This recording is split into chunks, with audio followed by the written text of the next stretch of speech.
Kung ang pag-uusapan, sir, property rights, ano, tingin ko maganda ang may divorce. Maganda ang may divorce. Kasi pag walang divorce, ang nangyayari dito, pag may binibili kang lupa na pag-aari ng mga magkakahiwalay, na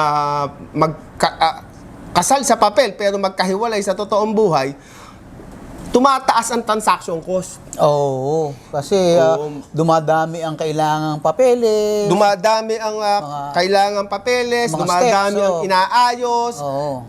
dumadami ang hinahanap.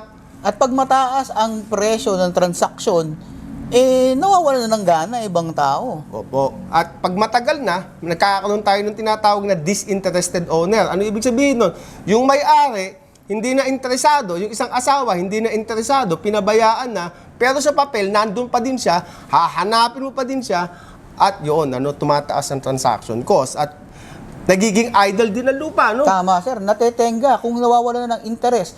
Imbis na magamit ang lupa, mapakinabangan ng tama, pinapabayaan na lang nakatenga ang lupa kesa mag-asikaso dahil ang hirap nga mag-asikaso kapag Kasi maraming pagka problema. inasikaso mo ito, ang lupa, hindi naman sa'yo. Kalahati nito sa asawa mo na galit ka na o hiwalay na kayo. Kaya ang lupa ay hindi na napapabayaan ng lupa, no? Kaya napapabayaan. Sayang lang. Dahil kasi pag in-improve ng isa, yung improvement, yung kalahati mapupunta doon sa asawa na galit ka. Asawa na lang ito sa sa papel. Sa papel. Walang incentive, Walang incentive sa mag-asawa na paunladin pa man yung negosyo nila o yung magtanim sa lupa dahil nga kasi ang kita automatic na hahati.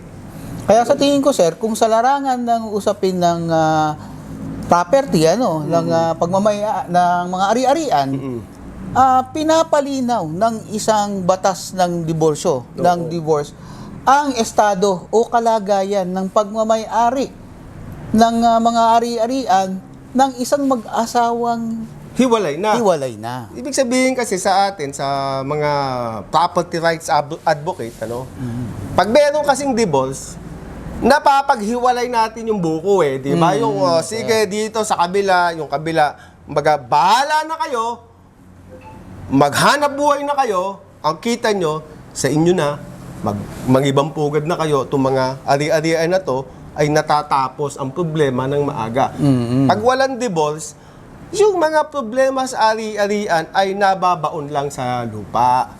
Ngayon, pagka after 40 years at saka mabubungkal ito dahil hindi na paghiwa-hiwalay, katakot-takot na problema na ang nakikita. Baka hindi lang nababaon, sir. Baka natatabunan pa ng panibagong problema. So, lalong-lalo na kapag ka nang ibang pugad na, tapos ang kapugad na bago ay nagdadagdag ng mga ari-arian. So maganda sa ating property rights advocate, yung naniniwala na mayroon talagang dapat na pagkalagyan ang mga ari-arian natin sa mga tamang tao, Para sa karagdagang kaalaman at mga usapang lupa pa, like, share, and follow our social media platform.